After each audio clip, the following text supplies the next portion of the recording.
बघायच्या असल्या तर यायचं म्हणजे फक्त जेल रोडला विषय. हे guys, welcome to my new blogs. Guys, आज आपण चाललोय आपली जी छोटी बसंती आहे ही, म्हणजे काल आपण सर्व्हिसिंग केली ना तिला, तर आता आपण चाललेले सातपूरला आणि त्यानंतर आंबडला. म्हणजे आंबडला आपल्याला फायर अलार्म सिस्टमचे जे MCP असते ते 3 MCP लावायचे आणि त्याची डिलेवरी पण करायची आहे नवीन याची.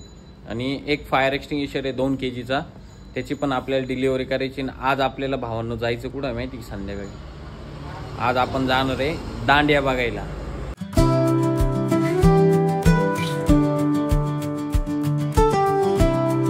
गाईज, तुमच्या भावाने आज लय डेंजर कांड केलेलं आहे माहिती, लय डेंजर. तुम्ही डायरेक्ट हास्याल.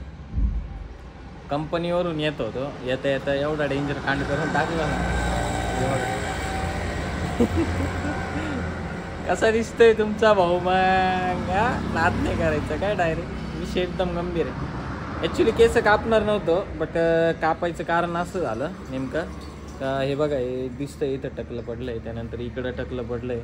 आणि ॲक्च्युली केस सेट करायला गेलो होतो, बट कटिंगवाला मला बोलला का म्हणे कट करून टाक म्हणे, तुझ्या चांगल्यासाठी सांगतो, नाहीतर पूर्ण टकलं पडत चालले हळूहळू म्हणे. म्हणलो ठीक आहे भाऊ, काही विषय नाही, कारण केस खूप तुटायचे नाही का, वाढलेले होते.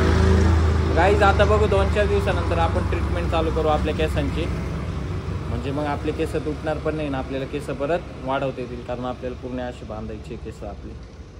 2-3 दिवसांनी आपण ट्रीटमेंट चालूच करू. बट त्याच्या अगोदर आता आपल्याला आपलं जे गोडाऊन आहे ते पूर्ण आज आपल्याला साफ करायचं आहे, कारण उद्या आहे दसरा. दसऱ्याच्या दिवशी आपल्याला पूजा वगैरे करावं लागेल. त्याच्यामुळे गाईस, आता सगळी जी साफसफाई होती ती सगळी झालेली आहे. बघा खूप कचरा पडलेला होता इथं. आणि हे जे फायर एक्सटिंग्विशर हे पण व्यवस्थित लावलेले नव्हते नाही का आपण, ते पण व्यवस्थित नव्हते लावलेले. तर आता सगळे फायर एक्सटिंग्विशर आपण व्यवस्थित लावून घेतले आणि झाडू वगैरे पण मारून घेतला.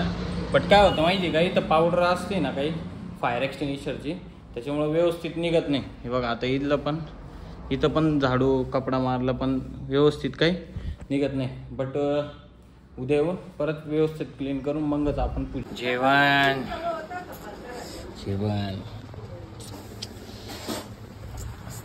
तुमच्या भावाचं झालंय. आता जेवण करून तुमचा भाऊ निघालेला आहे डायरेक्ट पुढं माहिती का, आपल्याला जायचं आता दांडिया बघण्यासाठी. आता सर्वात पहिले आपण जाऊ कॅम्पला. कॅम्प नंतर मग आपलं बेलेतगाव नंतर बघू जेल रोड. चलो गाईज, आता आपण पोहोचलेलो आहे कॅम्पच्या दांड्याजवळ.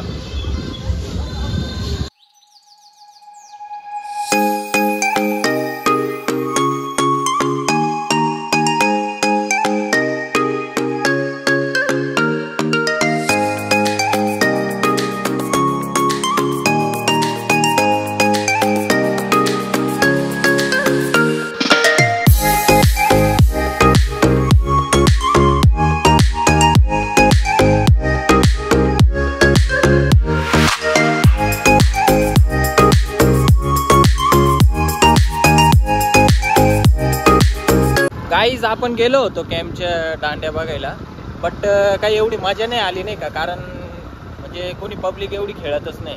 तर त्याच्यामुळे आता आपण चाललेलो आहे बेलेतगावला काही दांड्या वगैरे एवढे चालू नाही, 2-4 लोकच खेळत आहे. तर आपण आता डायरेक्ट जाऊ जेल रोडला. आता 1-2 जणांना विचारलं आहे, ते तर मला बोलले आहे का जेल रोडला मस्त चालू आहे दांड्या. तर बघू मग जाऊन तिथं काय चालू आहे किंवा नाही आहे चालू. त्याच्या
आता आपले मस्त दांड्या वगैरे बघून झालेले आहे गाईज. आता आपण निघतोय आपल्या घरी.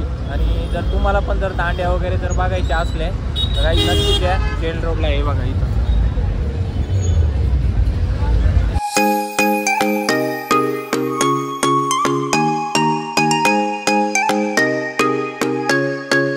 हे गाईज फायनली आता आपण आलेलो आहे घरी. आणि आजचा व्लॉग तुम्हाला आवडला असेल नक्कीच तर तुमच्या भावाच्या चॅनलला सबस्क्राईब करा, फॉलो करा, लाईक करा, कमेंट करा. चलो जय महाकाल.